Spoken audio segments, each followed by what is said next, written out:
Hello, everyone, and welcome to episode 109 of This Week in Geek. We're talking CinemaCon this week. We have plenty of news. There was plenty of trailers to come out this week from all of the big studios.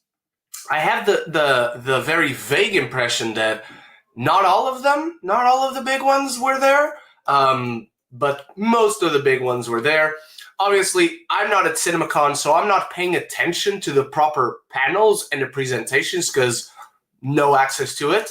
So if you're planning on asking what we think about the presentations themselves, I have no idea. But a lot of trailers and announcements and tidbits, small updates came out for all sorts of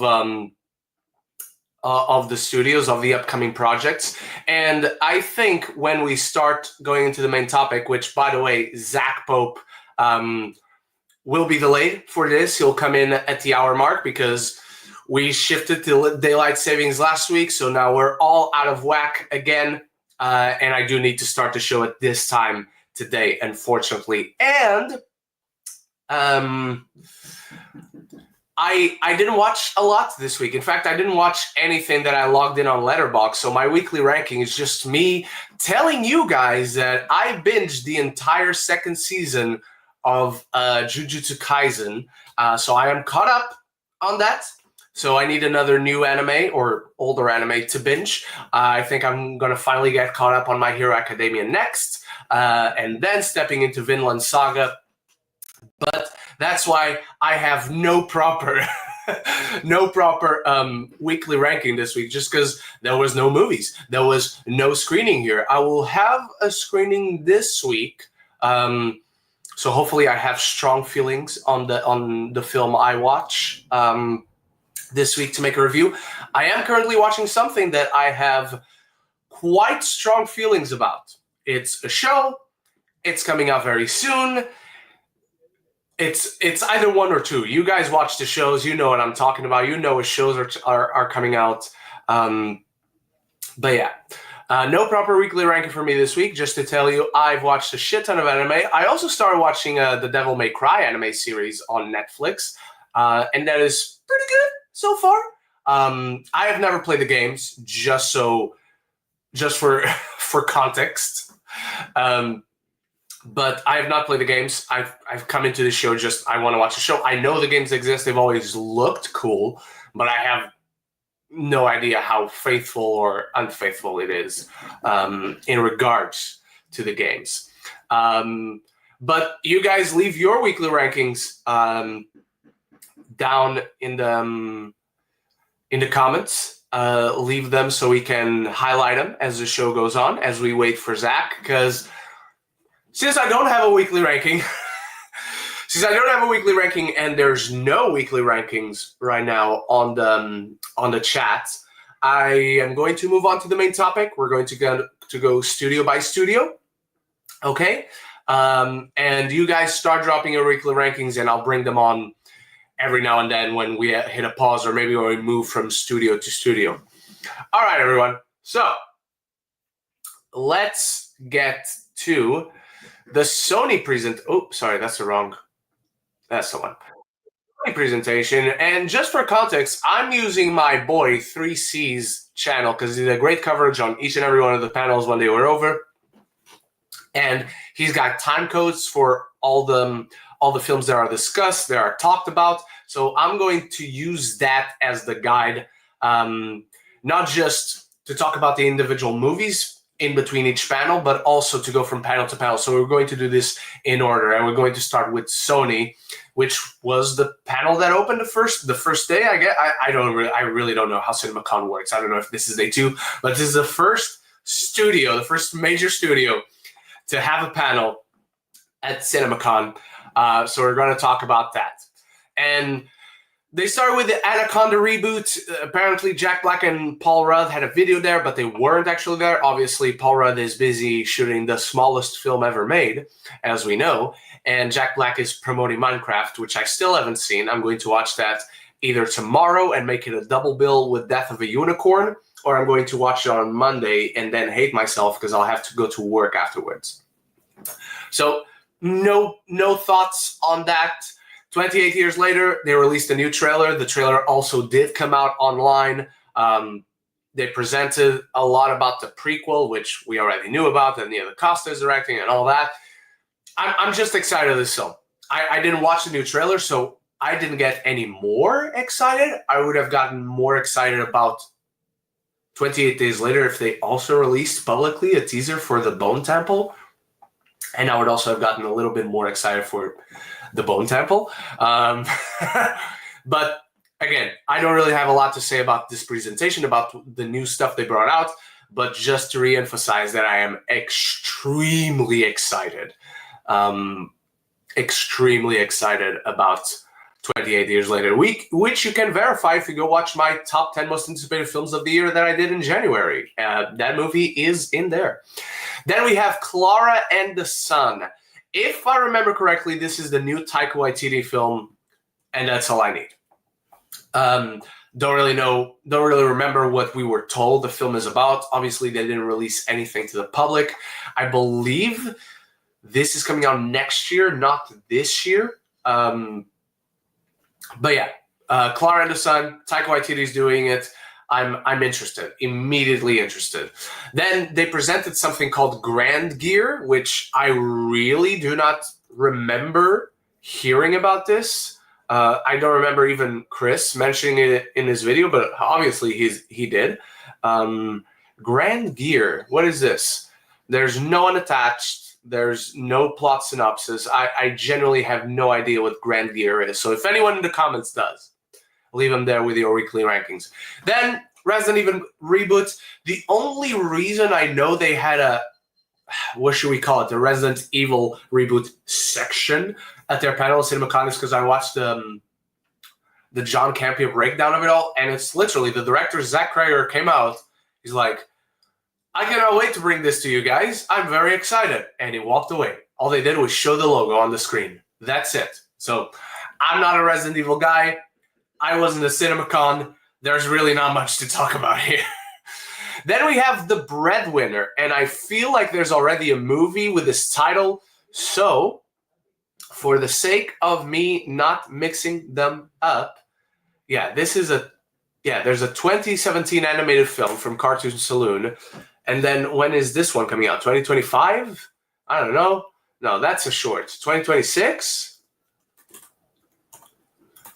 If 2026 does. I know which one. It's from the very good comic Nate Bargatze. He's doing his film debut with The Breadwinner. Again, don't really know what this is, but he's a comic that I really enjoy. He's someone who I guess people would classify as safe. I don't think he's safe. I just think he's just very comfortable in not being risque, vulgar, and being like family friendly with this comedy. That doesn't mean you're any less funny. So I'm curious about this just because I like him as a comedian, and also I like him on Saturday Night Live. He's generally been one of the best concurrent hosts every time he comes back. Then we have Jumanji, because it's Jumanji 3 or Jumanji 4 if you want to count the original, but they gave it 3 eyes at the end. Again, I don't remember us having a lot about this. I just remember seeing the logo, and that's it. But look, I love the original Jumanji. That's a childhood classic for me.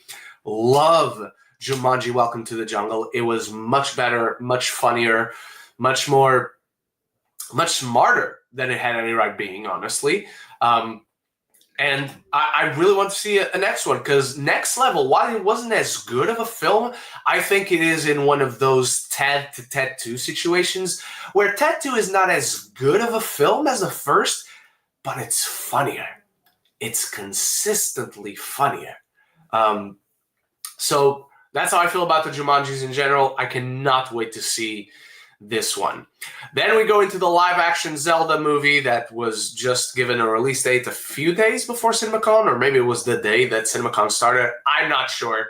Don't blame that on me. But director Wes Ball did a really good job in The Maze Runners, impressed everyone, myself included, with Kingdom of the Planet of the Apes. As long as this doesn't mean that the next sequel to the Apes franchise gets delayed because we have to take care of Zelda, I'm fine. I hope if they're going another direction with another director rather, not direction, another director with the Planet of the Apes franchise, get us a good name. Otherwise, I'm going to be very, very worried. Which did happen last time. Granted, I had no idea who Rupert Sanders was when I watched Rise of the Planet of the Apes. But when this other guy, Matt Reeves, came to do Dawn, I was concerned. I didn't know who Matt Reeves was. Yes, I had seen Cloverfield. I just didn't know that was the guy. And obviously, Cloverfield is not really that much of a... You can't really see the transition from Cloverfield to Kingdom of the Planet of the Apes. To Dawn of the Planet of the Apes. Apart from the working with heavy CGI, obviously can direct actors really well. There's a reason why Cloverfield is my favorite found footage film of all time, even though I don't like found footage on principle, and that worked. So maybe whoever they get for this new one, maybe they get rid of Gareth Edwards for the next Jurassic World and he comes to do an Apes film. I'm giving Hollywood all its best ideas. Then from and we went off on a tangent to talk about apes just because I don't have a lot to say about Zelda. I've never played a single Zelda game. Yes, I know that the princess is Zelda and the guy is Link. He's not Zelda, but for the longest time, I was one of those people. Then we have the Beatles movies, which are all coming out on the same day.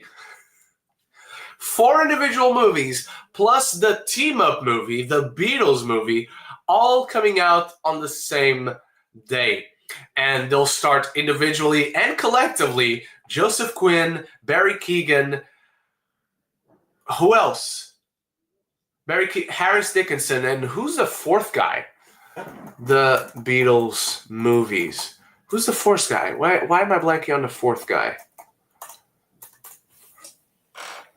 Oh, of course, and Paul Mescal. How did I forget Paul Mescal? He's... No, I was going to say something that's not true, so I'm just not going to say it. But yes, we have Harris Dickinson. Do we know which one of them are playing? The Beatles in film. This is not what I want. Here we go. This is on Variety, so it should give us... So, Paul Mescal is playing Paul McCartney. Joseph Quinn is playing George Harrison. Barry Keoghan is playing Ringo Starr, the guy no one cares about. That's the entire joke I've heard the entire week.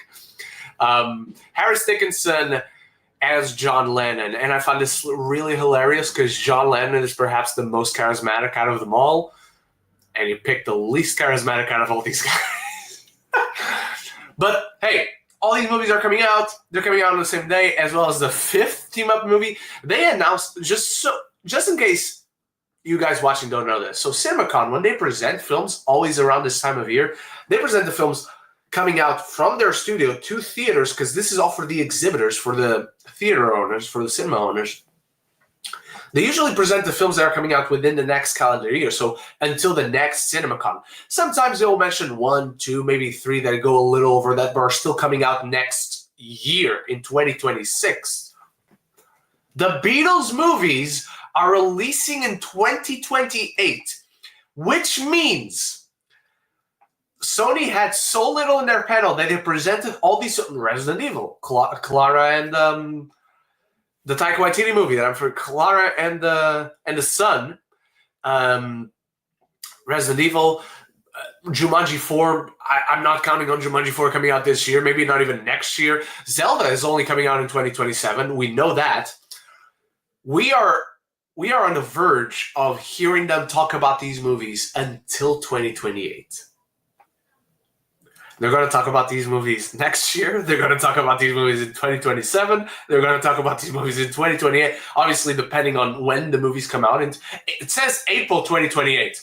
So you know what? Sony's going to come out at CinemaCon 2028. They're not even going to have a panel. Everyone that's there you're going to watch 10 hours of films because we're showing you all four individual Beatles movies. And then the team-up movie called, I'm guessing, The Beatles, all on that panel, all on that day, all on that stage show. Oh man, I'm considering going to CinemaCon just to walk out when and if that happens. So yeah, I like the Beatles fine enough. There are songs of theirs that I genuinely love. They've never been like one of my favorites or in constant rotation. So eh. Then we have Karate Kid Legends. I've seen Karate Kid. I've known Karate Kid all my life. It's never been a franchise that I gravitate towards. Like, I have no distinct or specific passion or nostalgia about it. I like the original film. I couldn't care to get into Cobra Kai. I don't know that I watched any of the others. I might have seen at least parts of 2. I'm going to watch this just because Jackie Chan is in it, and I miss Jackie Chan, and I do like the main kid in this film, because he was in a really good Disney Plus show called American Born Chinese. That was canceled after 1 season, of course, but he was really good in that. It's an action film. I'm going to enjoy it fine enough. I even enjoyed the Jaden Smith one. I forgot to say I saw that one. I saw that one. Really enjoyed it. It's not fucking karate, but I really enjoyed that film. Then they presented this GOAT movie, it's produced by a basketball player, but I'm not a basketball guy. So unless you're Shaq, LeBron, Michael, Kobe, obviously Kobe's not producing this film. I will recognize some names here and there, but I'm not a basketball guy, so I don't remember the guy who's producing this film. Granted, we haven't seen anything about it apart from one poster.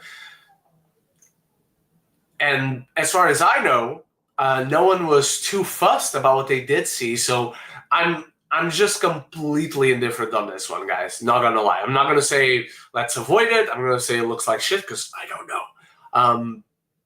And yeah, then we got I Know What You Did Last Summer, and the trailer was showcased at CinemaCon. It was not released online, and I really enjoyed the 2 original films, particularly the first one. Every time I've gone, I always felt very off about the second one, even when I watched it the first time. And I remember I watched it not knowing it existed, so it just played on TV, and I'm like, oh shit, there's a sequel.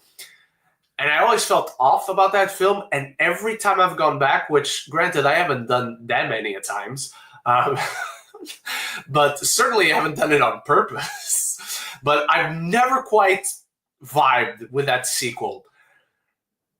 I want to watch this. It's probably going to be terrible. It's exactly the same formula that all these horror reboots are doing. Friday the 13th didn't do it. Nightmare on Elm Street didn't do it. But Halloween did it. Texas Chainsaw Massacre did it. There's another one that did it recently, but I'm blanking on it. Doesn't matter. But I want to see this. I'm curious about it. I'm not going to lie. I'm not going to tell you guys I'm excited, because, again, that'd be lying, and lying is a mean thing. You should not do it. I want to see this. Sue me. I want to see this. Then, my friends, perhaps if I look at the end at all these news and I think of what is my top 3, this is probably going to be somewhere there in the top 3. Beyond the Spider-Verse has a release date, and it's coming out in June 2027. I share the news on my Instagram stories, and I got a lot of messages. I got a lot of story replies going, oh my God, I'm heartbroken. Oh, it's all like, we have a date, people. Before the day where Sony had on April 1st of all fucking days, before the day they had their panel, we had no date. We didn't know when this movie was going to arrive. And now this is a good thing. I know we have to wait a little over 2 years, 2 years and 3 months at this point, 2 months, because we're in April. It's fine, guys. We can survive the next 2 years. It's like Coco.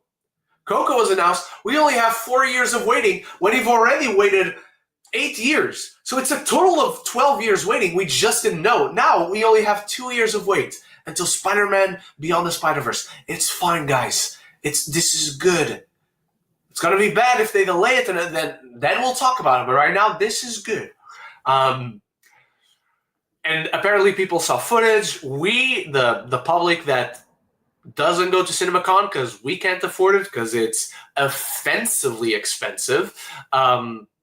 We got a few images. Images look fucking rad. Apparently they're creating all these new kinds of animation for it. Can't wait. Like, give this movie to me now. Only 2 years, guys. It's fine. We've already survived 2 years without it. We've already survived 2 years wait. Only 2 more. It's going to take less time. At the end of the day, it's going to take less time between... what's the name of the movie? Across the Spider-Verse and Beyond the Spider-Verse than it took between Into the Spider-Verse and Across the Spider-Verse. Just put that into perspective. Look at it in a positive light. And hopefully Shamik Moore survives until then. Spider-Man Brand New Day. We were just waiting for this. It's now confirmed. It's coming out between Doomsday and Secret Wars. And we'll talk a little bit more about that and how it relates to the Spider-Man movie when we talk about the Disney panel. But apart from the date, there's really not much here. I like the new logo, like the new Spider-Man logo, the new font. That's cool.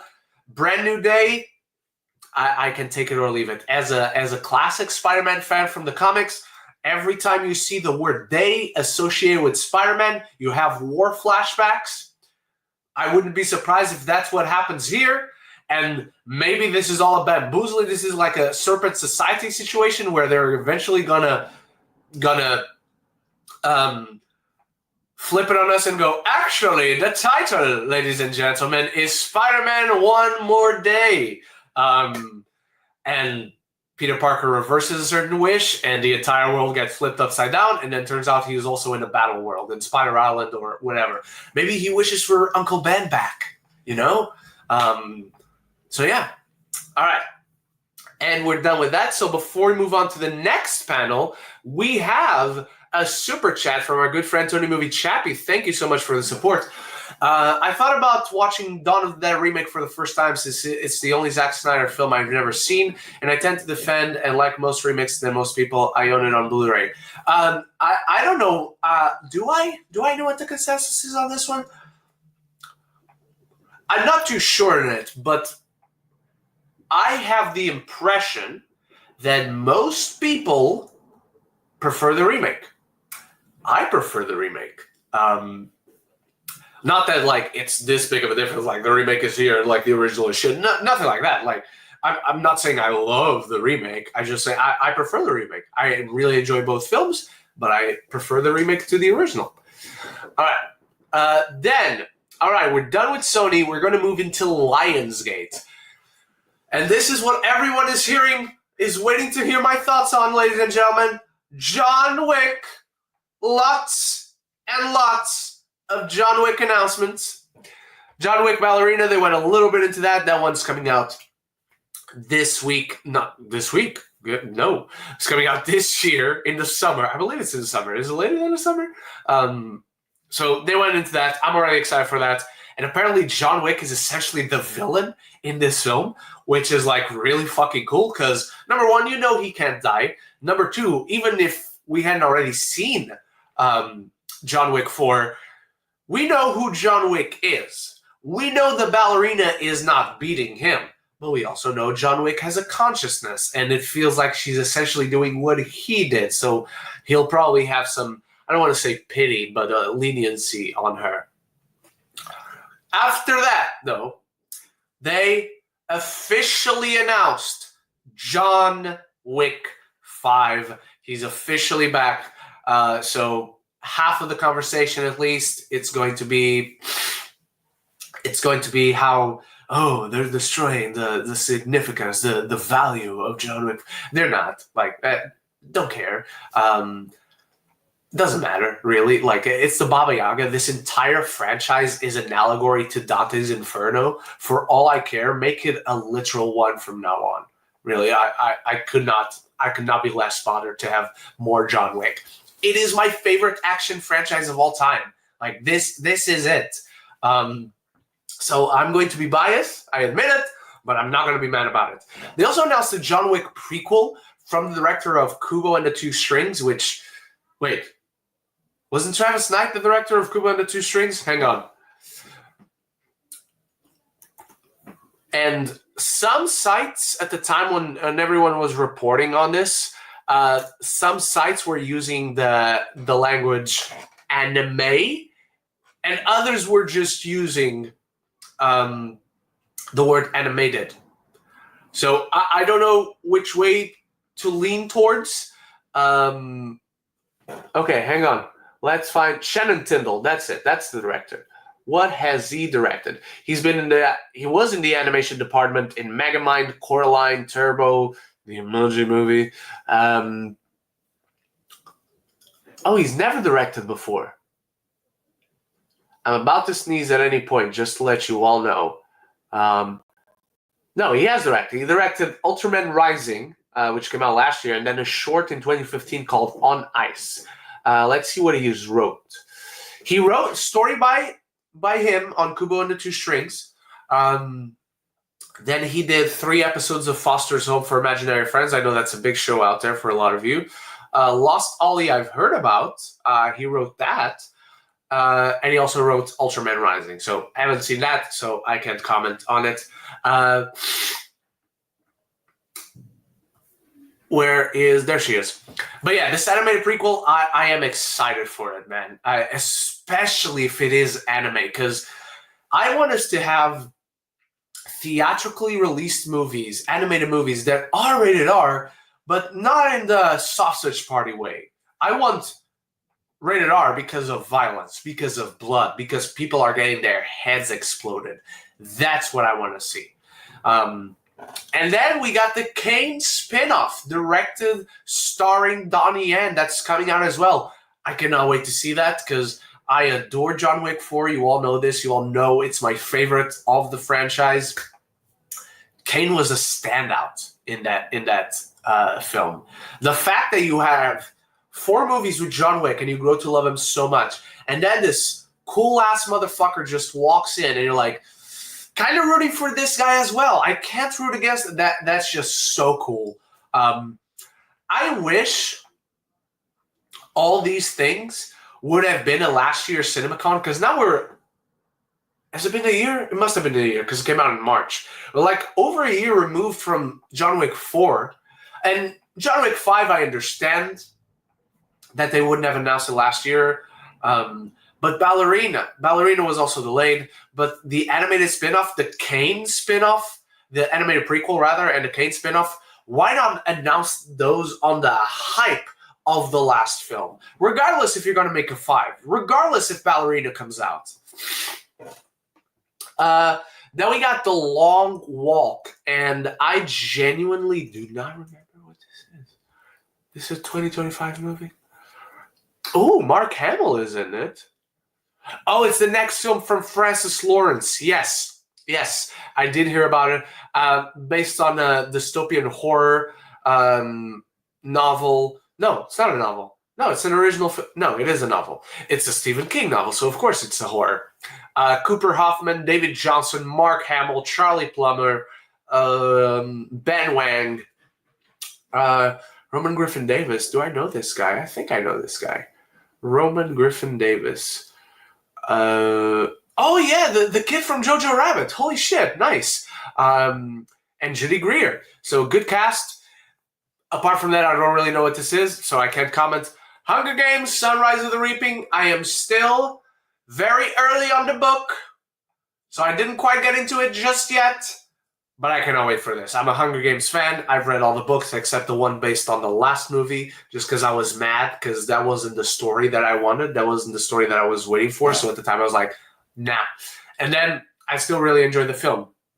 This is the story that I wanted. This is the story that I'm reading right now. I cannot wait to go see the film and see how the adaptation compares. Because it's been a while since I've read the book in preparation for a film as well. Probably hasn't happened since the last Hunger Games. So there you go. Then American Psycho remake.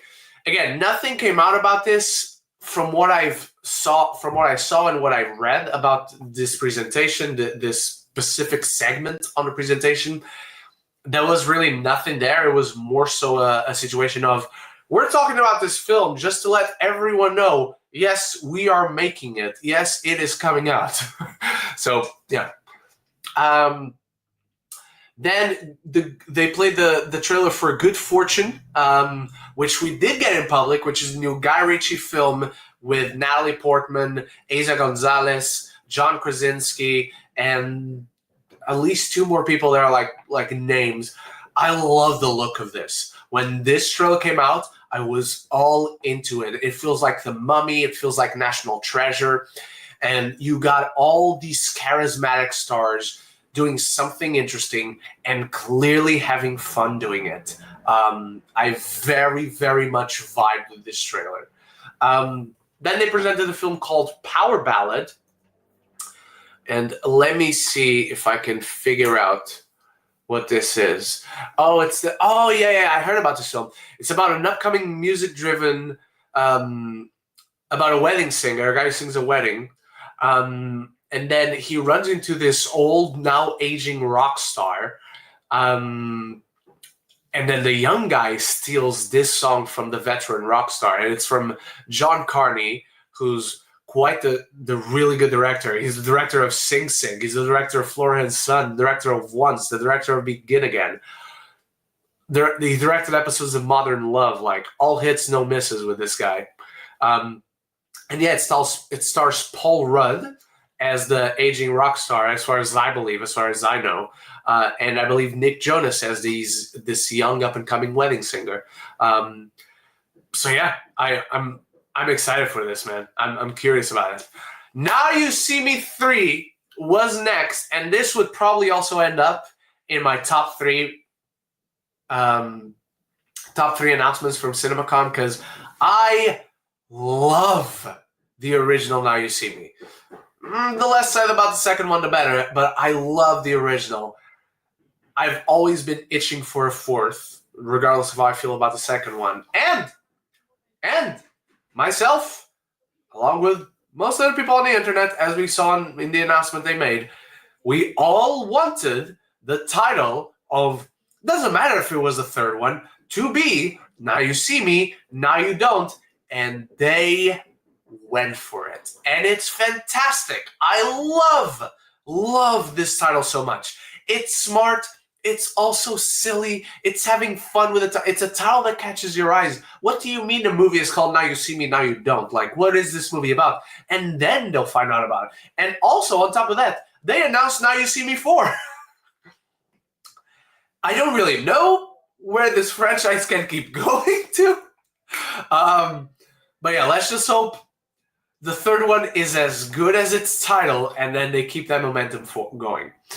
Then they played the Housemaid trailer for the people in attendance. I don't remember what this is. I know it's a novel. I know it stars Sydney Sweeney, so I know I'll be there day one. And then movies that were conspicuous by their absence. They gave no update, no information, no nothing. Didn't even mention the Michael movie. And I am guessing that one is because of the whole legal battle that they had to go through because of how the film ended or how the third act was. I don't quite remember the details. Unfortunately, no update on Saw. If you want to look at it in a sort of positive way, they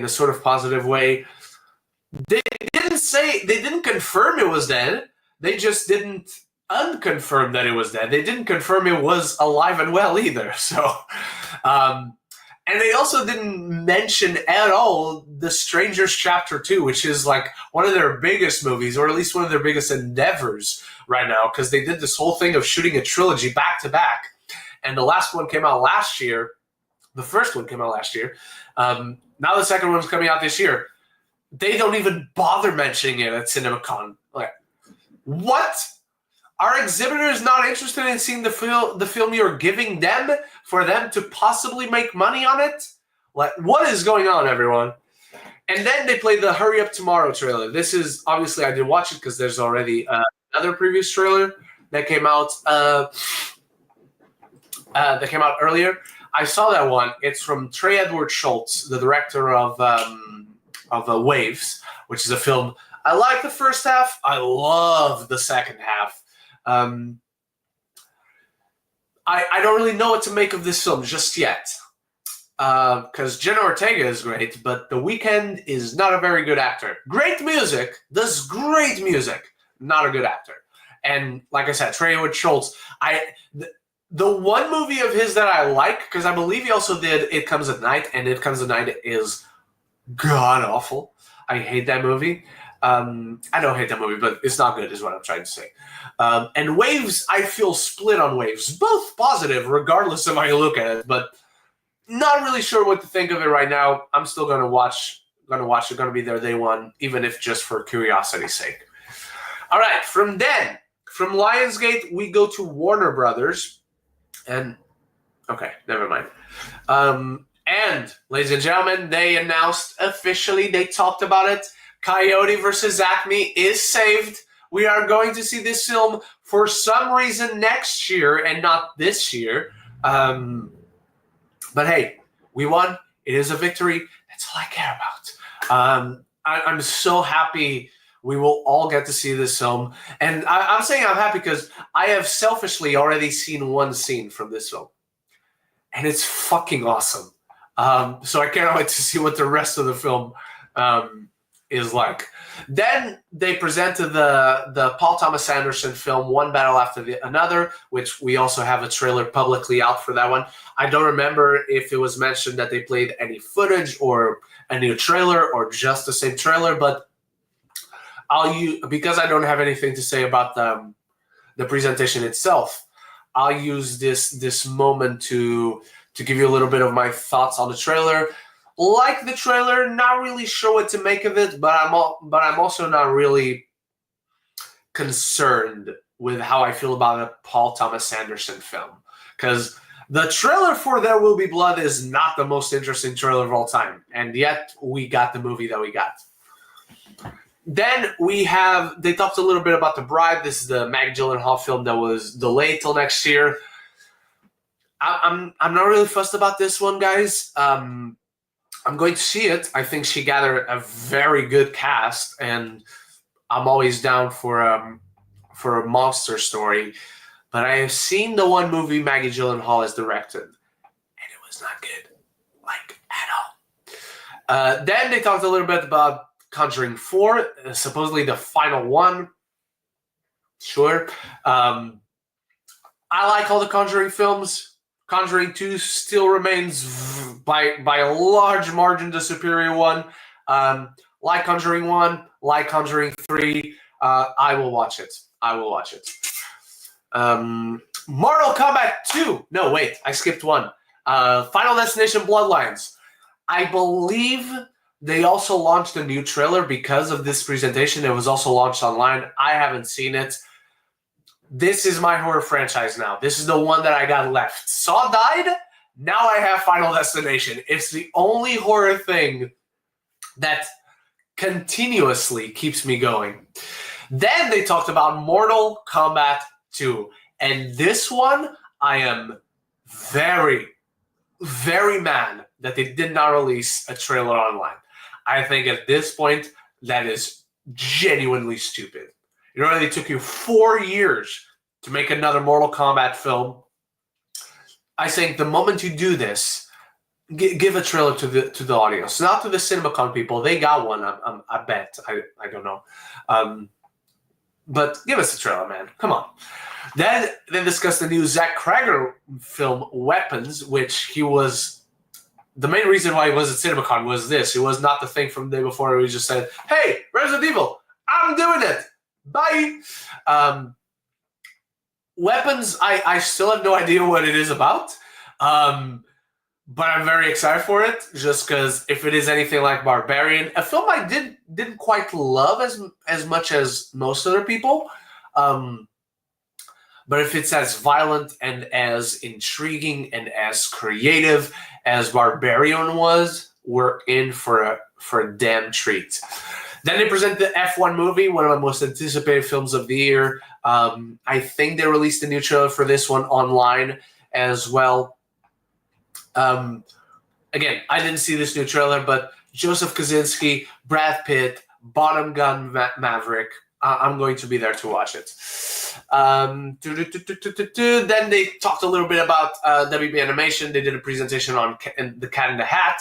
Now it's going to be fully animated, I believe, and Bill Murray's doing the voice. Whatever. Then they talked about the dynamic duo, which is very interesting because Zach and I, we were just talking about dynamic duo last week. Apparently, they went with a blend of several styles of animation, but also live action. So I never saw, like, who did they use for the live action bits? Or were there people, like, in masks so you couldn't see them? Again, I actually, this is one that if they had released footage to the public, which I wasn't expecting, I actually didn't even know they were going to talk about this. If they had released footage to the public, I might have more of a precise standing in regards of how I'm looking at this film, at this project. But right now, I'm just completely like indifferent. There's no really strong feelings towards it from my end, one way or another. Then the Superman footage. They apparently showed 5 minutes of Superman. I was going to say Superman Born Again, which is the stupidest thing anyone could have ever said, so I'm glad I didn't. And I don't know where the 5 minutes of footage are, because they also released it online, but it's only 4.5 minutes. What are we doing? 5 minutes is 5 minutes, man. It doesn't matter what time zone you're in. I didn't see the footage, obviously. I generally don't even know if it's like an entire sequence or if it's like a scene and then several other moments of the film interspliced on it. I saw Krypto jumping on Cal. That was adorable, but that's it. That's it. No strong feelings towards it. All right.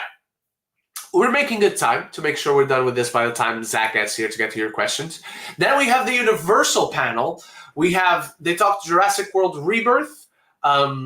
Cast was out there, director was out there, so not really much there. There's no new trailer. Apparently they got to see a scene with a T-Rex, so that's fucking awesome. Then they talked about Gabby's Dollhouse. Apparently, from watching my boy Chris's breakdown of the panel, they went all out on this. They're like very, very like hyped about Gabby's Dollhouse, whatever it is. I, however, am not, because I have no idea what this is. So yeah, we move on from that to The Bad Guys 2. And no new trailer released online. I love the original Bad Guys. The original Bad Guys had no right being as good, as fun, as different as it was. And then they brought out a trailer for the second one. I thought it was fine. I'm going to watch it because I love the world that they created in the original. I love our main characters. I love Wolf. I love Cobra. Snake, not Cobra. Snake. I love Spider. I love Piranha. I love Shark. Craig Robinson as Shark is so good. He's so funny. But yeah, much like the PTA film, I hope this is one of those where the trailer doesn't do anything for me. I guess the original trailer for the original Bad Guys did do something for me. This one didn't. I hope I walked in and I'm just surprised by the end of the film. Then people got to watch the new live-action How to Train Your Dragon, but also the How to Train Your Dragon sequel live-action has been greenlit, my friends. So we are getting well, I'm not going to spoil anything if you haven't seen the second How to Train Your Dragon, but we're going to see that. Imagine that fucking giant-ass white dragon with a big, like, saber teeth coming out of his jawline in live action. Ren, it's not actually live action. They're going to do the dragon in CGI. You know what I mean. But yeah, the fact that the reviews, because I haven't seen reviews, but I've come across a few ones where, okay, it's good. Everyone that I've seen talking about it likes it.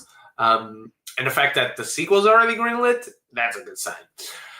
Now, from then, we go into. Let me find it. All right, we go into him. This is a sports horror film produced by Jordan Peele, but starring Marlon Wayans. Let's see where who directs it, because everyone talked about Jordan Peele producing. Everyone talked about him movie 2025. Oh, it's this year. Sick. Justin Tipping. I know that name. I recognize that name. Oh, he directed Kicks. I saw Kicks. Kicks is fun. I know what the Chi is. I know what Dear White People is. I've never seen any of them. Dare Me. Yeah. And yeah. As far as the director of him, he's directed one small little movie that I quite enjoyed called Kicks from 2016. So yeah. It's a really enjoyable movie. Not really any elements of horror there. Who is this guy? Why do I recognize the name of this guy that's going to be in the film? Tim Heidecker. Oh, I know who he is. Makes sense. Yeah, I don't really have many thoughts on this because I couldn't see a trailer. I don't really know. I didn't really know who was directing it. So it's a horror film, but it's also a sports film. So that could be an interesting mix. I don't remember the last time we had that. That blend of genres. Then they played the Nobody 2 trailer for the people in attendance. I enjoyed the original Nobody, I guess, as much as the next person was like in love with it or anything, but it's really fun. This sequel is being directed by Timu, the guy who did cinematography for the Raid films. He also directed The Night Comes For Us on Netflix, which is fucking amazing. And he directed last year's The Shadow Strays, which is fine. The action is excellent. Everything else, not really. But yeah, I cannot wait for. I am more excited for Nobody 2 than I ever was for Nobody when that was coming out.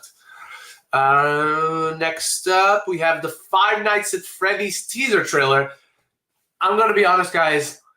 Didn't even bother watching the teaser. I am so genuinely uninterested, he says, knowing he's also going to watch the film, because when I reviewed the first film, the views were great. So people are interested in my thoughts on this franchise, regardless of how I feel about it. I did watch my boy 3C's breakdown of it, because he's a massive fan. This is his niche. And yeah, sounds like a Friday Five Nights at Freddy's film to me. Then they played the Black Phone 2 trailer as well for the people in attendance. Now that we got the description from this trailer, I'm a little bit more into it because I like the original Black Phone fine enough. It wasn't mind-blowing or anything. I remember like people were coming like the top 5 film of the year, like 5-star, like it's good, but let's relax. But now the Grabber, Ethan Hawke's character, he is one of the spirits. Like the kids he had murdered were calling the kid Hiccup, our live action Hiccup, on the phone.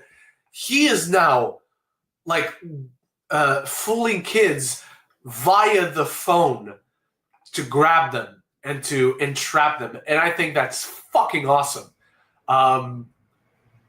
I think that's so fun. So fun.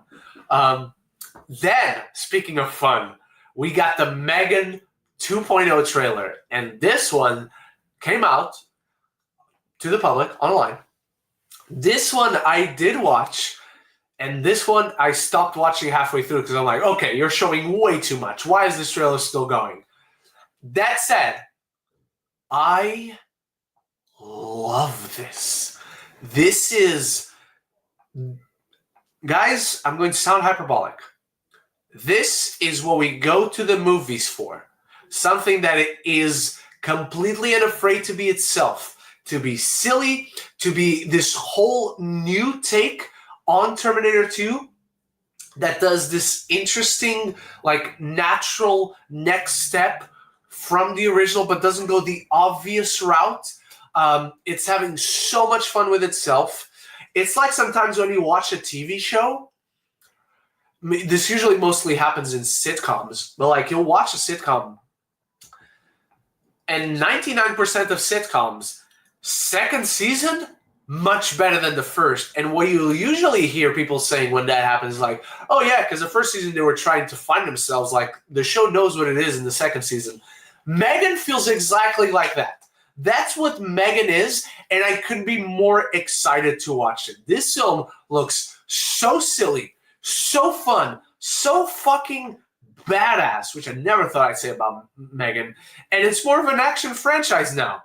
It took those little bits of violence and it made, what if this was the franchise? Let's start with the horror because that's what we have to build up from. But what if Megan becomes an action franchise?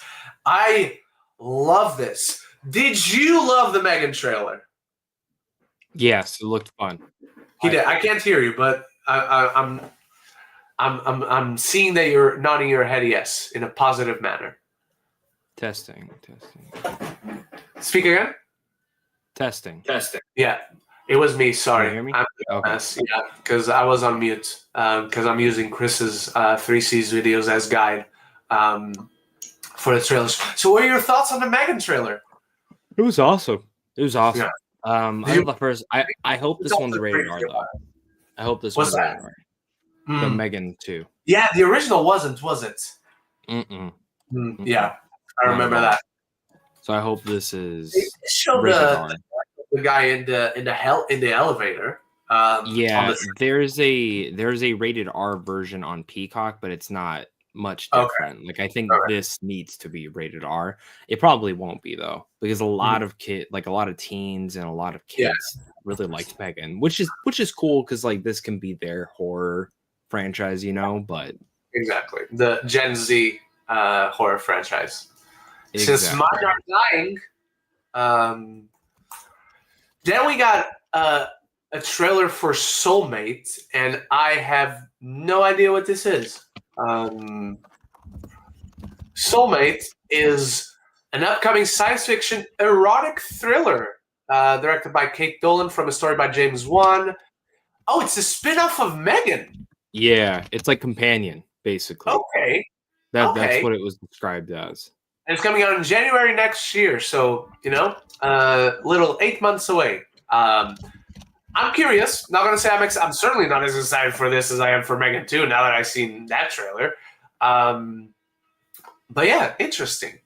Then we got the Steven Spielberg UFO movie. Zach, the only thing I read about this was like a brief description just saying, oh, it's Steven Spielberg, and he returns to his classic. Like, it's literally just some person I have no idea who they are saying this, listing the cast, and I'm like, I cannot wait to see this. This is top 3 most anticipated films of the year. Next year, obviously, because it's not coming out. Like, I want this. The moment you tell me the 4 words Steven Spielberg UFO movie, I am locked in, man. This sounds so exciting. Did you read any more into it? Do you know anything about the footage they showed, the presentation itself? I don't know anything else about it, and apparently they didn't really show much or anything about it. They didn't really talk about Odyssey or anything about that. So that's true. I'm just noticing now they said nothing about Odyssey. They just mentioned it. They said it's coming next year. They mostly focused on this year, except the animated stuff, from my understanding. Because they didn't even talk about Jordan Peele's film for next year. No, they didn't. And then final segment for the Universal panel, they showed the Wicked for Good trailer. Obviously, that wasn't released online, but I really like the original Wicked. I have seen the stage show, so I know it's coming, and I'm excited to see how they translate it to the film. Because in the show, the second half is not as good as the original. So we'll see if this one measures up to the film. Zach, what did you think about what you've read, what you've heard about this trailer, the presentation? I didn't read anything about it because I don't really want to know where the story's going because I don't know anything about the back half. So that's fair. All right. Then From there, ladies and gentlemen, we are going to the Paramount presentation. Paramount? No, this is the Disney presentation. Sorry about that. Oh no, we have two movies. We have two presentations here on the same video. Sorry. Let's go to the Paramount presentation. That's the one. And we start with the Naked Gun trailer. And obviously, this is also one that was released online. Perfect. Just no notes. If you're going to remake the Naked Gun, this is it. The only gag that didn't really work for me is the Liam Neeson is the little girl all along. The gag of him being dressed in the school outfit, like the Naked Gun, the new version, and all that's funny. The way of him just taking the mask off and then suddenly growing 7 feet tall, because that's Liam Neeson's height, I guess. That didn't work for me, but that final bit with all the policemen lined up crying to their dad's pictures, and then the one guy not saying hi to his dad. That was I love this so much. Zach, what did you think of this trailer? And are you a fan of the Naked Gun franchise, the originals? You've seen them? You haven't? Never seen them, but okay. This trailer was funny as hell. Dude, you have to watch it. It's so good. The Naked Gun films are so good. I know. I've seen clips. They look fun. But yeah, no, this movie actually looks really fun. I know someone who's seen it, though, because it test screened out here about a couple months ago. And good buzz. Good buzz. Good buzz. Seriously, watch the originals before going to this. How do you think they got it, Frank? I don't know. Sex? No, not now. I'm busy. Thank you. Then the Running Man trailer. Again, one of my most anticipated films of the year. One of my favorite directors. An incredible cast in it. No trailer for us, sadly. So I have my feelings, my hype, my excitement towards it hasn't changed one way or the other. It's just I wish they had released that trailer for us because I'm already excited. What about you? Which one was it you cut out on the name? The Running Man. Oh, yeah, it's Edgar Wright. I'm gonna watch it, but I didn't read any details. All right. Then they talked about something called Roofman, which I need to go to Google to figure out. This sounds awesome. No, I know. I've read about this one. This is a true story. Channing Tatum is starring in it, and he basically escapes. From my understanding, he escapes from prison, and he's robbing McDonald's restaurants for money. But it's not like he went on the lam and went really far away. No, he's hiding out in a Toys R Us that's like really close to the prison. Okay. So, yeah, and Peter Dinklage is the Toys R Us manager. Okay. That sounds like a very interesting real life story. I'm not getting the sense how you make a movie out of it, but we'll see. Then they talked about Mission Impossible: The Final Reckoning. They didn't say if it was actually the final Mission Impossible film. They also didn't confirm that Mission Impossible 9 is coming. So we're still on a sort of standstill towards it. But this is one of my most anticipated films of the year. It should be one of the best movies of the summer, if not of the year. Hopefully, this one, the box office reflects the quality of the film itself and gets back a bit into the groove of the franchise. Yeah, excited. Zach? Well, I know someone who's seen it. Okay. I don't want to say anything until their reaction because I know a little bit more than I really want to know. I'll say that. Fair enough. All right. Then we move on to Sonic Movie 4, which, again, it's only coming out in 2027. They don't have much to show. They didn't drop any big reveals. They didn't elaborate on that post-credit sequence with Sonic and the Mechasonics and Amy Rose. So yeah, not much to say. Just give me this movie now. Bring this movie to me. Then Scream 7. Do you have any idea what they talked about? They didn't show anything. Didn't Okay. show anything. Didn't show anything. Just mentioned. They just said, by the way, remember this? It's coming. Yeah. No. All right, and that does it for the Paramount panel. We are going to the Disney panel. Zach, Lilo and Stitch. Yep. New poster. New poster. New poster's cute. The clip they already released, so I don't know why they're acting like that was new. And then I guess they opened with a sizzle reel of Stitch jumping through all the films that they were going to present. Fantastic Four, Avatar, so on and so forth. So I wish they would release that online because that'd be cool. Yeah. I'd love to see that. Same. Next up, Tron Ares. They had a presentation on Tron Ares. Trailer is coming out today. If it had already come out, I probably could already talk about it, but they are not. They are 9 o'clock our time, or 9 o'clock my time. That's when I start work, so I wouldn't be here anyway. Every person I talked to though that saw that trailer is hyped for it, which I have to say, like, the whole concept of it going to the real world has never intrigued me. Never intrigued me one bit. I'm curious to see this trailer now. Like, I'm genuinely curious. I also just don't like Jared Leto. So, yeah, I'm very curious. So I like Tron Legacy though a lot. I saw it for the first time a couple of years back, and that was really cool. I still haven't seen the first one. Every time I see a clip of it, I'm like, I'm not watching this. You were way Tron too Legacy, the first. No, I know. I'm saying the original. Oh, I've never seen the original either.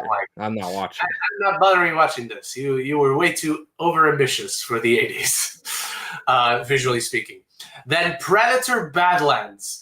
And the description alone of this, like where you see the Predator going to several planets, fighting several alien beasts of all these different kinds, then apparently the Predator is going to be the hero in this film, which, correction to whoever I saw on Twitter putting out that for the first time in Predators were heroes in Alien vs. Predator. I understand that's not canon, but it still fucking happened, so... yeah, extremely excited for Predator Badlands. Yeah, I just wish they had released. I really wish this is one they should have released the trailer for publicly. Thunderbolts, Zach. It's coming. I know. Soon. It should have come already. I know someone who went to the set of that, so I knew about the concept. Okay. I know because I told him, I was like, please don't tell me a lot. I just want to know, like, what is this one about? Yeah. And that's basically what they told me is like this Predator's going like blah blah blah to other places. But they said they hinted at one other thing that they didn't tell them on set, but this was their thought. And I'm not going to say it here, but I'll put it in the private chat if you want to know. Mm-hmm. Please do. Next up for Marvel. They talked a little bit about Thunderbolts. They revealed some new Fantastic Four footage, which I believe we got online because we got something online. I just don't know if it was the same thing. And then Avengers Doomsday. They talked a little bit about that because they're going into production starting this week. They're starting shooting. But Kevin Feige confirmed, we have not revealed the entire cast yet. So there you go.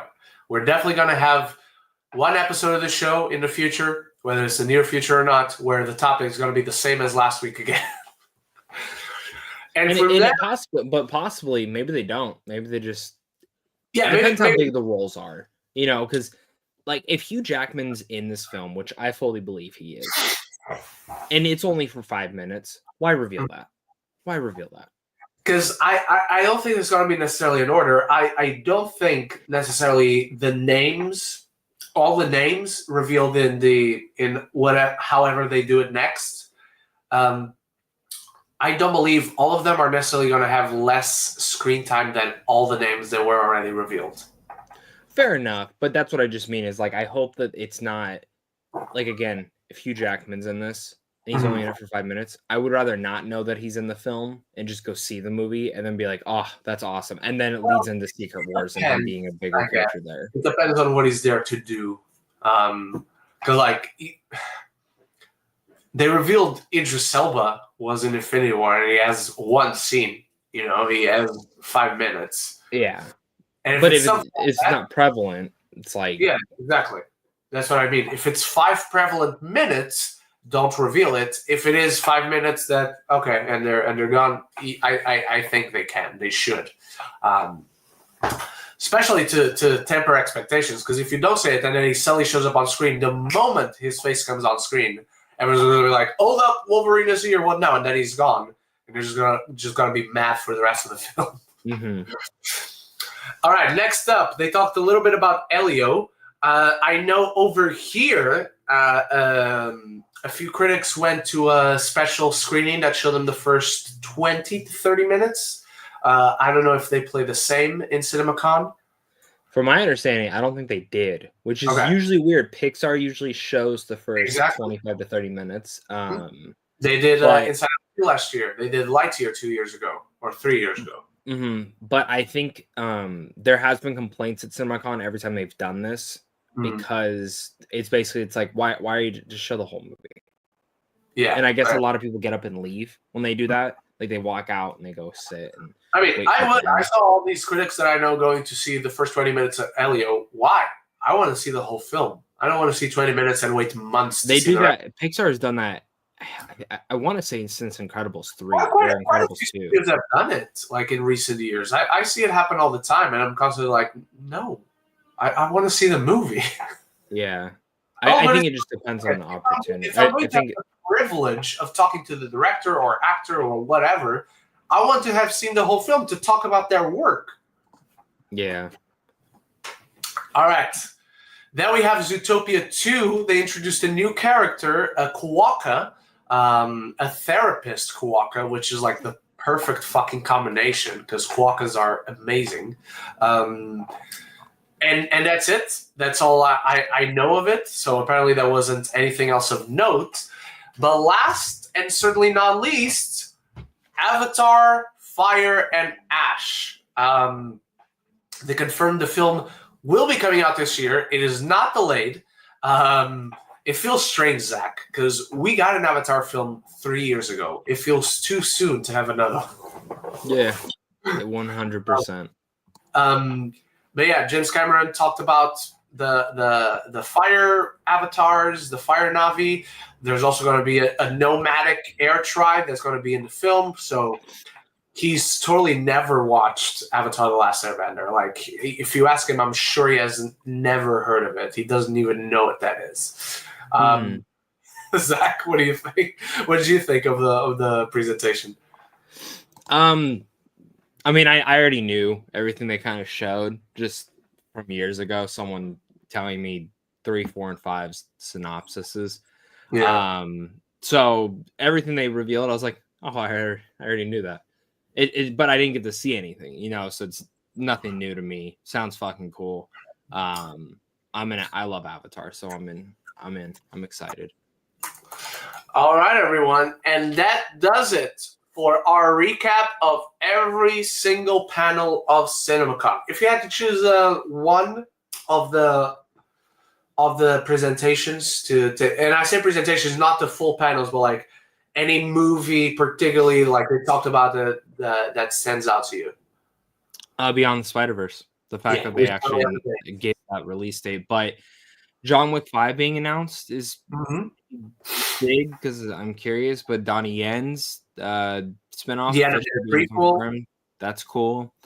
I honestly I think the Sony one was the more interesting one because they look towards the future more. And I wish CinemaCon, I wish they did half the presentation was what's coming to this year and then down the road stuff, because I get why they mostly focus on this year, but you think Warner Brothers, this would have been the spot to, and I'm not saying they should have done this, but, or maybe if they're even doing it, but this would have been the spot to announce a Beetlejuice 3. Yeah, that's true. So that's true. That is fair. All right, everyone. And with that down, let's get to the final segment. We only have 20 minutes now, but we have plenty of questions. So let's try to get through them all. I'm going to start us off with Gico EP. With Spider-Man Brand New Day, rumors are saying that Mr. Negative might be the main villain. Who would you cast as Mr. Negative? And don't say Steven Yeun. I would never suggest Steven Yeun to Mr. Negative because that would be a stupid suggestion. So why? Why is that a stupid suggestion? Because he looks too young. I understand he's like in his 40s now. He looks 21. He still looks like a frat boy. I think Steven Yeun's an amazing actor. I would love him. I'm not saying he isn't. He's not my first casting, but I think he'd be a really good one. John Cho would be amazing. Lee, I might pronounce this Lee Byung-hun, the guy who's from Squid Game, the master. Yeah. Oh, I like him. I like that. Oh, that's very good. That's the original Storm Shadow from the G.I. Joe movies. I really like. Let me. Honestly, that's. I think that's the one for me. Daniel Day Kim. Not gonna lie, love him. Mm-hmm. He'd be good. What about Andrew Koji from Warrior? Too young. Too young, you think? He's older though. I think between those three, I think I'd go Daniel Day Kim. To be honest, really, I think I'd go with the dude from Squid Game. Yeah, either him or the dude for Squid Game, but maybe the dude from Squid Game because I don't want Daniel like him to be distracted with other projects when he has to Fire Lord Ozai his way. Someone said Donnie Yen. Nah, let him do Kane. He's busy doing that. Yeah. Like I want all these movies as soon as possible, so don't put the same person doing all of them. Someone said Randall Park, but just ignore that he's already in the MCU. I can see it, honestly. I could see it. Wouldn't be the first time they cast a person that's already in the MCU. Exactly. But yeah, Beyond Young Lee should be it. All right, what's next for me? Sorry, I'm still trying to pull it up. That's all right. You want me to go for it? Yeah, if you have it. Jigo EP saw this theory about Sadie Sink possibly playing Carly Cooper from the Spider-Man comics. Do you think this will likely happen, or do you still think she's Gwen?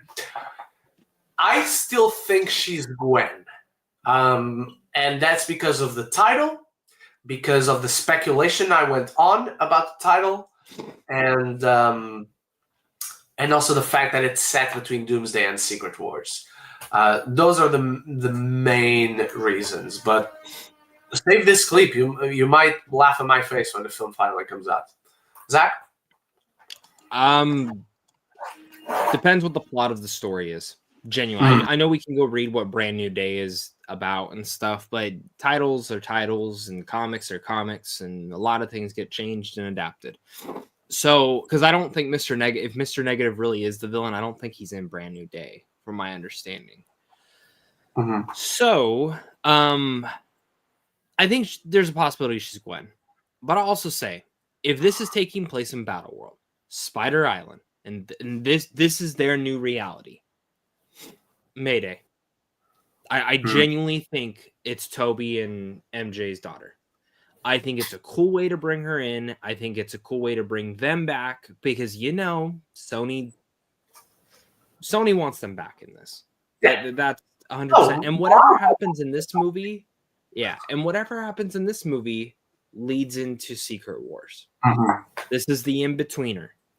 So, I don't know. I think it's either Gwen or Mayday. I have seen people say maybe Jackpot. I think that's the name, Jackpot, MJ's, or whatever the fuck that thing is. I don't know. It doesn't sound that interesting to me, that whole story. Right. But, yeah. We have another super chat before the next question. Tony Movie Chapping, and thank you for the support. I know it's polarizing to some people. I love Last Night in Soho. It is my favorite horror film alongside John Carpenter, The Thing, and top 9 favorite film of all time.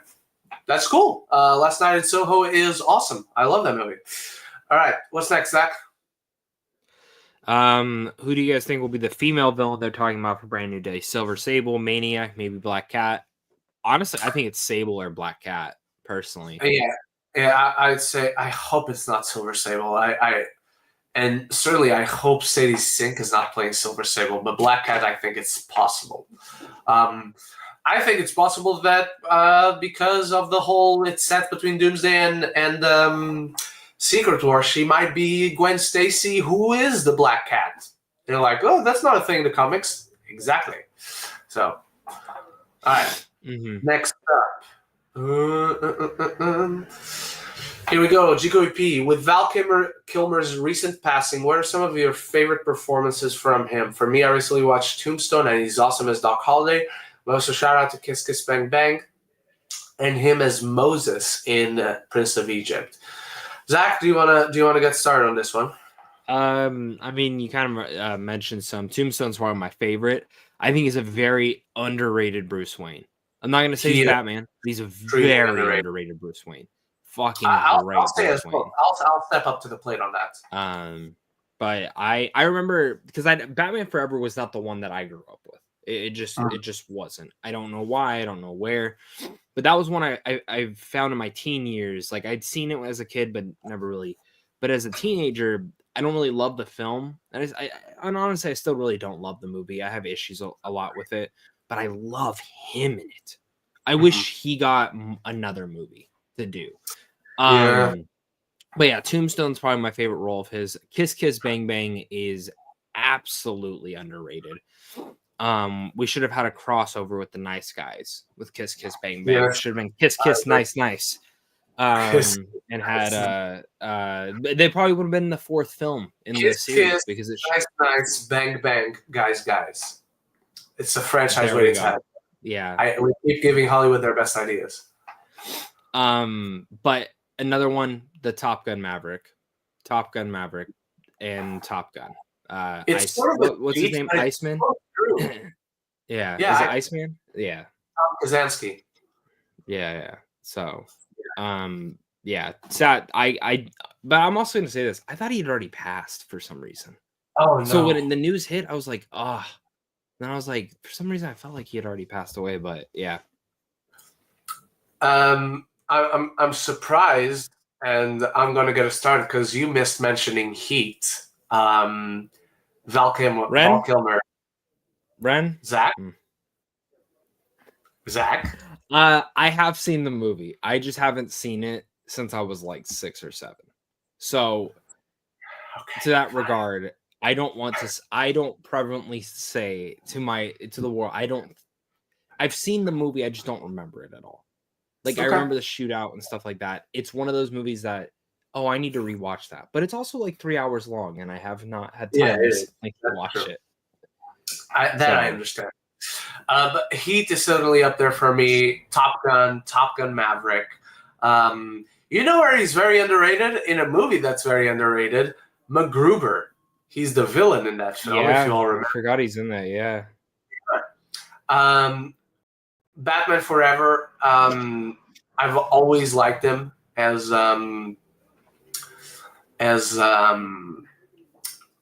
why am I blanking? As Batman, as Bruce Wayne, as both of those characters. Kiss Kiss Bang Bang is fantastic. That's probably my favorite performance of his. He's also quite good in Alexander, as the father of Alexander. So yeah, he just passed way too young. It's extremely saddening. And apparently he was super kind person. Everyone loved him. If you guys have never seen Top Secret, watch Top Secret. He's amazing in that. So yeah. All right, what's next? Well, it's an older movie that you'd be interested to see someone remake it today. I always imagine if someone would redo Natural Born Killers, but the way Tarantino originally wrote it. Oh, that's such a good question. Ooh. Any ideas? I'm looking. Okay. That's one I would have to really think about. It's tough because you think it's a very good question, but at the same time, we are in that time where everything is already being remade. So trying to think of something that would be interesting to be remade today, but maybe it was already remade, but they didn't take advantage of like the time difference and all that. But I think there are ideas like Honestly, I'm gonna name you a very, very good. Go. You have I have something. mine. League of Go. Extraordinary Gentlemen. I like that movie for what it is, but I know it's not a great movie, but the concept alone is so fucking great. That I think today could be like with a really good director, like a Lee Winnell coming in, and they make that like Blumhouse or something, and like Okay. do like Yeah. I haven't seen Wolfman, but I'm going off like Upgrade and Invisible Man and stuff like that. I really think that could be awesome. Also, I'll throw this out: Van Helsing. I love that Hugh Jackman Van Helsing film. I It would be love so that cool to film. see like modern day Yeah, technology like just that. do a legacy sequel and keep the franchise going. Yeah, that's fine with me too. I'm going to name you something that they've already tried. It sucked, but I'm also going to name you something that even if they hadn't tried yet, people are going to be mad because they don't want the lead actor to be replaced. But obviously, I don't understand because even at this point, it's already been 14 years since the remake.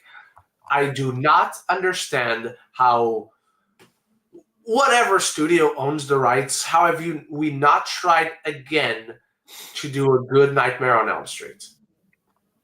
Because you do that shit today, you can do so much that you couldn't think of doing back in the day when the originals came out. Yeah, like it is insane to me. If you wanna go animated, Disney has like 2 whole decades of animated films that were kind of like, what are you doing here? Because they were just experimenting, because they were in the lows of lows. Like, go back, remake them. And you know what? Don't do a live action remake. Do an animated remake of an animated movie. Do it better. Make the new version better. Like Black Cauldron, that film is so much worse than it should have been. It's terrible. And it shouldn't have been. So remake that film in 3D animation, unfortunately, but still. All right. or live action. Yeah, but just so people don't add fuel to the fire of, oh, they're remaking this, and like we can never be satisfied. We can never have good things. I'm gonna be honest. I would hate Black Cauldron in 3D animation. Unless they did it like Wishes, because Wishes was a cool, unique twist of it. But I feel like that. I kind of wish they would make the Wish look their MO from now on. Honestly, a lot of people didn't like it. A lot of critics hated the look of that. I know. I remember it's weird. With Minecraft out, what's a movie from your childhood that's critically reviled? I love the use of that word. But you still defend it to this day or get ironic enjoyment from it like a guilty pleasure. I want to say something to that real quick. I think my taste is immaculate, GWP, so let me just add that. I don't like any movies that are bad. I guess you can count Ghost Rider, the Nick Cage Ghost Rider, because when that shit came out, I was 14, so it still counts as childhood because we don't think of it at the time. But 14, you're a fucking child. Sit down. I've always liked Daredevil, the original Daredevil. Haven't gone back to it in a while, so I might feel different, but Ghost Rider is sick. What do you got? Van Helsing.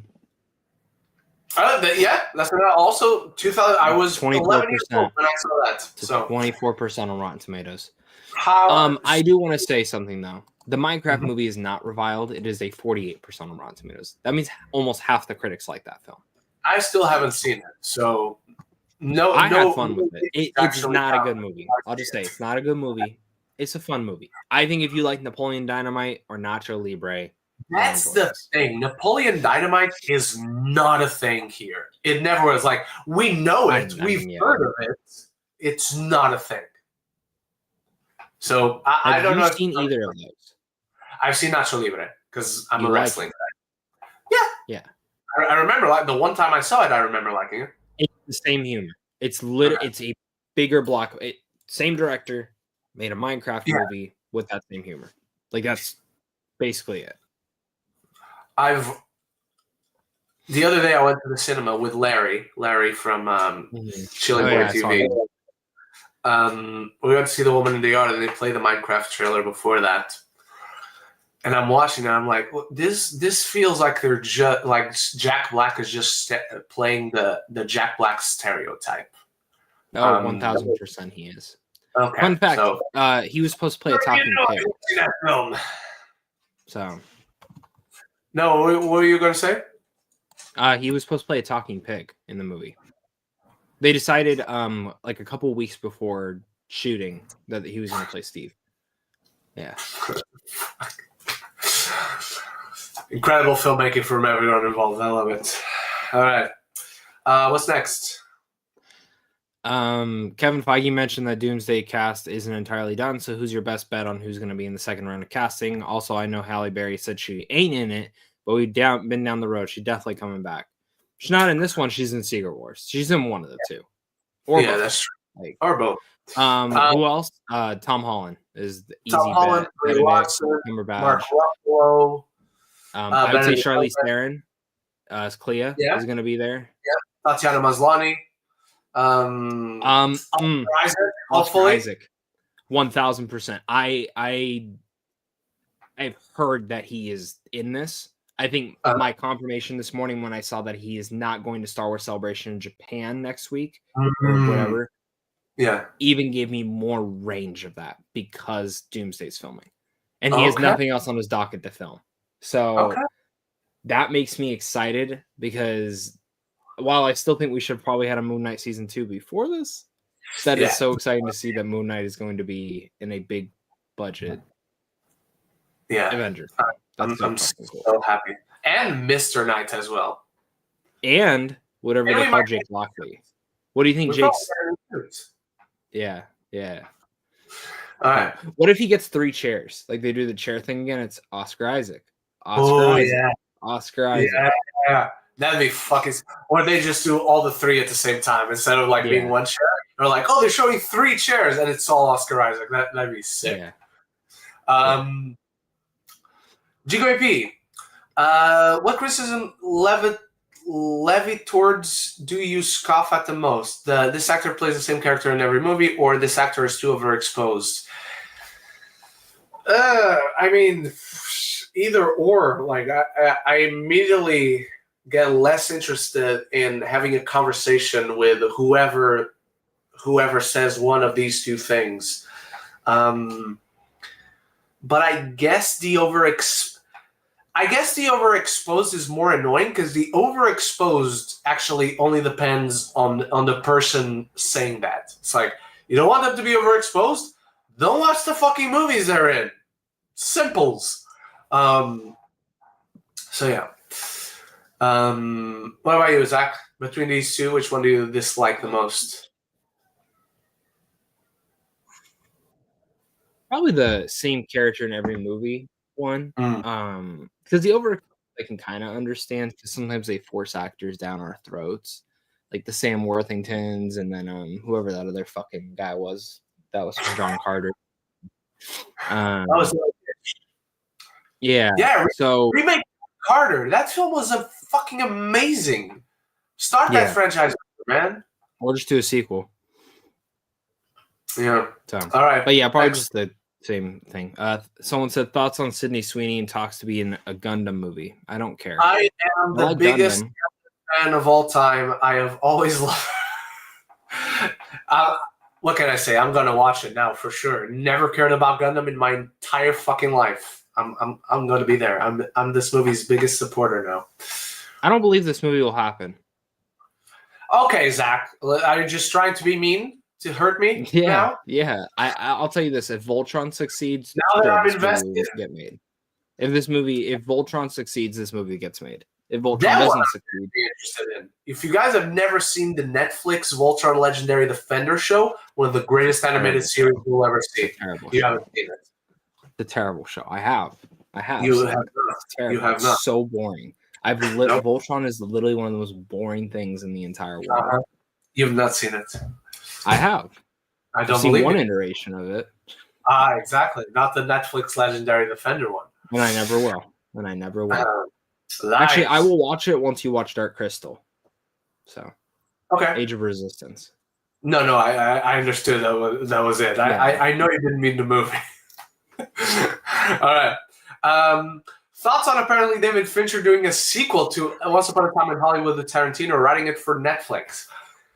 This last part is the one that I'm like, come on, man. Why? Put it in theaters. Why is Netflix taking over this? Why is it not Excuse me. Why is it not Sony? Like, what is happening? Other than that, love everything about this. Zach? Do you want to know why it's not going to Sony? Yes, I do. Money. That's all it is. That's literally the biggest.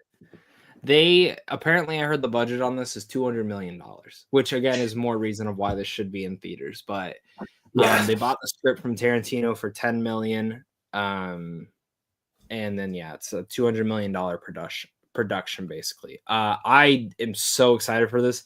When it first popped out, I saw Rodrigo from the playlist had posted, so I messaged Griffin. I said, "This isn't April Fool's, right?" And he goes, "No, that's 1,000% real." And I was like, and then more people started posting about it. I was like, that's so awesome. That was the best news that got released this week. All right. Nathan Holton, are you excited for Until Dawn? Somewhat. I like the game, and I like David F. Sandberg, so I'll be there. I am excited for this. I'm happy it's not the exact same story. I'm happy it's just going to have like tidbits from it, but it's like a cool concept. Like I trust David F. Sandberg. So as long as the movie is scary and has a cool concept to it, like the original one or like the original game, it doesn't need to be the exact same thing because I don't need to play that. I've already played the movie. I've already played it twice. So give me something different. I hope it's good. I think David F. Sandberg needs a win. So yeah. Next up. Predictions on the final WrestleMania fights to be announced. I don't know because everything right now is in chaos because of injuries. I don't know what's up on the table. I don't know what's a sure thing. So it's way too chaotic to predict at this point.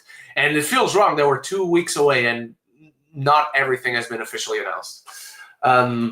Zach, you go on to the next question because I have to put my laptop on charge. Okay. Nathan Holton, what movies are you most excited for this year? You can go watch I think Ren, I'm not sure. But definitely go watch my most anticipated of the year list. I think you did one, right? Okay. Yeah, I did one. You also got a super.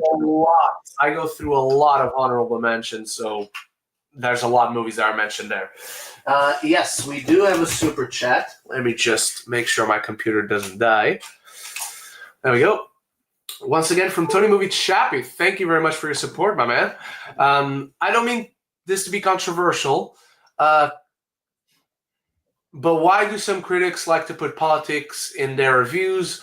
Like with Rambo Last Blood, critics saying it was Trump Mexican Nightmare, just stupid. Because some movies are inherently political. Because some directors, some writers, some stories are inherently going to have a political edge to them. Do I remember Rambo Last Blood well enough to comment on it and agree or disagree that was stupid? I don't, because it wasn't that good of a film. So, yeah, it will happen, but I don't. It's not a one-size-fits-all. There are movies where it is entirely and inherently stupid to bring politics into your reviews. That's not what people shouldn't be what people are reading your reviews for. They're reading your reviews because you're meant to do a review. Outside of that, you really have to take it on a case-by-case basis. All right, next up. Give me a second. Oh, I lost the question there. There we go. What is your favorite movie studio and why? I don't have a favorite movie studio because studios are labels. Like, I don't go to the movies because I want to see the next Universal film. Disney has become sort of a brand in and of itself because you know what an animated Disney movie is. But even when I say I'm excited for a Disney movie, it's not because of the studio. It's because it's that classic style, that classic story, and sort of. But yeah, I don't have a favorite. I'm weird. I'm just not that kind of weird. It's not my kind of weird, at least. Zach, what about you? Is this your kind of weird? Nah, same thought as you. All right. What's next? Thoughts on Roadhouse 2 and Once Upon a Time in Hollywood 2 announced. We already talked about Once Upon a Time in Hollywood 2, which, fun fact, the film will not be called that because they can't call it that. Roadhouse 2, Guy Ritchie directing. I'm fucking in. I'm in for this. Fuck yes. Yeah. Yes. Did anyone think Doug Liman was coming back after all the stuff he said to Amazon? I don't think so. So I just hope MGM and Amazon are smart and throw this in theaters, because I think this movie would have made a pretty decent buck at the box office. But also, like, it's Amazon. You guys, it's like Apple. Apple loses money from its streaming every year. Amazon probably loses money in the box office, but like all those, anytime you premiere something in theaters, it's always going to do better on streaming right after. So exactly. I don't know. Like I guarantee The Accountant 2 is not going to blow up the box office, but I guarantee when it hits streaming, it's going to do really good. Because it went to cinemas. What stage shows would you like to see? All the ones that I haven't seen. They got a Hunger Games one starting later this year. I haven't seen Phantom of the Opera. I haven't seen Lion King. Hercules is about to debut here in the summer. Disney's Hercules, to be specific. Yeah, I mean, those are just a few. Do you want to see any stage shows, Zach? It's funny. I've only seen one, and the one that you said, I've seen Lion King. I've seen the Lion King one. Oh, sick. There you go. But that was cool. I really want to see the Winnie the Pooh one. That was on Broadway like 2-3 years ago. I don't know if it still is. I didn't know that was a thing. Yeah, the puppets look cool. All right, what's next? While you search for it. Are you excited for Hurry Up Tomorrow? I'm interested. I'm not excited. I'm interested. We talked about this on the panel discussion. Are you? Because you weren't here to talk about it? I'm trepidate because I loved Waves. Oh yeah. So yeah, this is what it looks like. Small. Yeah. Nice. There's something cool about them doing this. I loved Waves like so fucking much. I love the second half of Waves. It's the Weekend stuff that kind of makes me go, oh, you helped write this, and the idol was shit. But I would say the director of this is better than the director of The Idol. And also a better writer too. So I've actually heard really good things about this movie. So I am very excited for it, but I'm also nervous at the same time. I'm also very nervous at the same time. So, but yeah. Nathan Holton, any concert bucket lists? Not really. Like, if a band or an artist that I love, like genuinely love, comes by here, I will want to see it. But if I see that I can't afford it, or they're coming on a date where I'm not around, I am very easily going, oh, okay, that's fine. And I go on with my life. Like, if I miss a movie, I'll be like, I really wanted to see it. I'll feel it, you know? But concerts, not really something that affects me, honestly. Which is good. It's less money that I spent or force myself to spend. Next up, Zach. Thoughts on the Tangled live action film being paused? Good. If you weren't going to cast me as Flynn Rider, might as well, because the movie would have been a flop. If you put me as Flynn, $1 billion. Yeah, I think if this is because of Snow White, Tangled's. Which you're taking the wrong lesson. Yeah, I think Tangled would have done better. I have not seen Snow White last week. I have now seen Snow White. Let it be known for the record. All right. Lady Aaron, so Ed Sheeran released a new song yesterday. That's right, he did. Have you heard it, Ren? And if you did, what are your thoughts? My thoughts are that I forgot the song came out. So I have not heard it. It has a stupid name, too, so that didn't help. It's a terrible song. It's one of his worst. I've already listened to the album now. What's the name of the album? When's the album coming out? I don't care that much. That's what I'm I don't saying. know. I care, and I don't know when the album's coming out. All right, what's next? Thoughts on the Nintendo Switch 2 Direct that we got? If you saw it, did it make you more excited to buy the console or not? And were there any game announcements that got you excited? I got up early to watch this because I was very excited. And I have to say, it was about everything I wanted the console to be. Like, genuinely everything I wanted it to be. From hardware to how strong it performs to exactly what I wanted to hear. 120 frames per second, 4K, 60 frames per second, like all those little details, just everything about the console itself. It's just a better version of the Switch, which is anything I wanted. And it was even better than I expected. Because I was thinking, they'll go 60 frames and they'll go basically PS4 hardware. But like for the most part, and this is only right now because they still have a couple months to work on this, and game developers are going to have a long span of time to work on stuff and make things look better. It's very interesting to see like what they're going to be able to do with this, and I'm excited for the prospect. Donkey Kong's new game, amazing. I thought it was going to be a new 3D Mario. I prefer this more. Mario Kart World, love it. I'm not a racing guy. I like playing Mario Kart here and there with like my wife and friends and whatnot. But I've never been like, oh, I'm gonna play Mario Kart by my fucking self. I'm gonna play the shit on Mario Kart World by myself because the free roam world, that's so cool. Cyberpunk going there first day, and it's all on that little SanDisk, like that little fucking that's amazing. Pokemon Legends got a new trailer. I like that. Metroid Prime 4 though, that was the one. That looks amazing. I love the usage of the mouse. And then GameCube games are coming to the membership service. That's cool.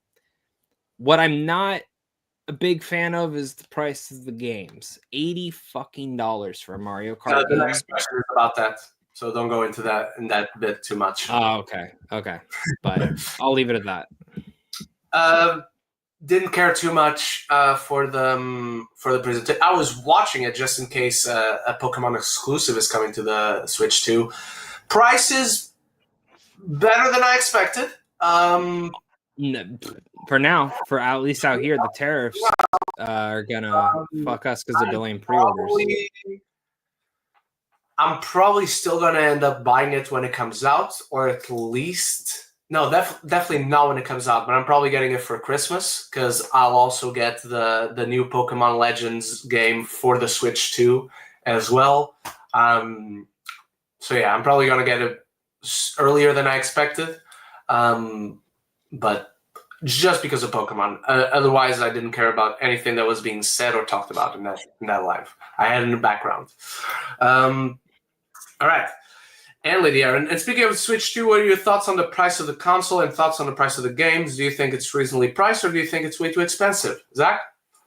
Console is priced perfectly. Now, if you're in the United States and the tariffs, it's probably going to raise the price, which is going to suck.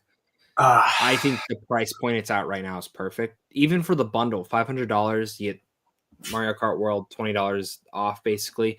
I'm a little disappointed in that, though, because it's not physical, it's digital, and I want physical. The 80, so this $90 thing is not true. A lot of people are confusing the I don't remember which country it is, but there's a country where it said 90. It's not 90, it is $80 in the United States. As at least of right now, because tariffs could change that. $90 is too much. So is 80. 70 is kind of that sweet spot, but the gaming marketplace is over budget on a lot. Yeah. I don't think Nintendo needed to do the 80 personally. I think they could have kept it at the 70 and been fine. Because Mario Kart World only had a budget of $50 million. I can understand a GTA 6 coming out and being $80 because that game is, I think at this point, I think the budget for that game is almost $1 billion, which totally makes sense because it's the highest selling thing ever in any sort of entertainment. 1000% makes sense. They're going to make that money back within a year. 100% and more. And then they'll just keep making more. So 80 to 90 is too much. But then I've seen arguments where people are like, but if you adjust for inflation for all the old games, it's the same thing. So But I don't count that. It's too expensive. Like I probably won't even buy a physical copy of Mario Kart World. I'll probably just buy the bundle, and physical media is dying, so I'll just probably be safer with that. All right, what's next? Thoughts on the rumor that Ralph Fiennes is playing President Snow in the new Hunger Games movie adaptation for Sunrise on the Reaping. I fuck with it. It's just like no disrespect to Donald Sutherland, just like I didn't mean any disrespect to William Hurt beforehand. When we got Harrison Ford as Thunderbolt Ross, I was like, I mean, between the two, I know which actor I think is better, and now it's the same thing. And that's not what this is about, obviously. I just mean, you can't tell me you think Ray Fiennes is going to do a bad job. So I'm excited. I'm into this, very much so. Zach? Yeah, same. All righty. Good casting. Next up, MSB, our good friend. Since Snow White became the biggest review bombing on IMDb history, how could these movie platforms prevent such heavy boycotts, completely make their ratings useless? I mean, by nature, when you give a specific example of IMDb is exactly that, a DB, a database. It's not there to give you regulated and fair reviews and ratings and any of that. So that's why I never paid attention to the ratings on IMDb. And I think it's just especially pathetic for all these people that are review bombing a film they don't really care that much about, supposedly, in the first place. And you're going to review bomb it on IMDb? Really? That's the place you go to do your grand manifesto or protest or whatever you think you're doing? It's just have a team dedicated to surveil these comments, surveil hate speech, have a control on it. We don't have any, make a budget for it, goddammit. It's making your site worse to go on to. It's encouraging all these fuckwits to think that their voice saying this bullshit matters. So I'm not saying it's easy, but I think it's pretty simple. So, Zach, you got any ideas? How about just not have a rating? Yeah, take the ratings out of IMDb. Or just put a rating there that's the same exact one of Rotten Tomatoes. Because, again, IMDb is not for ratings. Rotten Tomatoes is for ratings, and even their ratings are broken. I have friends who will be like, hey, do you see IMDb rating of this is like a 4.5? And I'm like... Okay. You shouldn't go to IMDb for ratings, right? No, not at all. That's like going to IKEA to get the freshest vegetables. What are you doing? Mm-hmm. Yeah, exactly. Next up. This is for you, so you're reading it. MSB review. Is it this year that Zach finally comes to LFF? Probably not. Just maybe next year though. Next year. That would be next year. That would be more fun. Is our earliest best case scenario next year? Yeah. I'm hoping. But yeah, now with the baby. I'm guessing Manuel asked this to me because you weren't here yet, but we can both answer this. What's your favorite piece of merchandise in your current room? Nothing. I have no merchandise in this room. Yeah, exactly. I've not been to that room either, so I totally agree. You have no merchandise. I don't know. I know off the top, but you can't see it. It's my Babadook book. It's above that. Yeah. That's a shout. There. What is my favorite That's why piece? I'm the one. I'm very proud of that display of Power Rangers, but it's either my my movie palette of La La Land or one of the Power Rangers helmets that I have. Either that one or this one behind me for Lord Draken. And I'm probably getting the Doctor Doom one soon, so that's probably going to go up in consideration too. And next, we have answered this question, so we're not going into it, but I want to shout out Jack Alexander. He's a good friend of the show. He was asking us again about the prices of Mario Kart and GTA and all things. And yeah, it's a bad precedent, just we've spoken about it.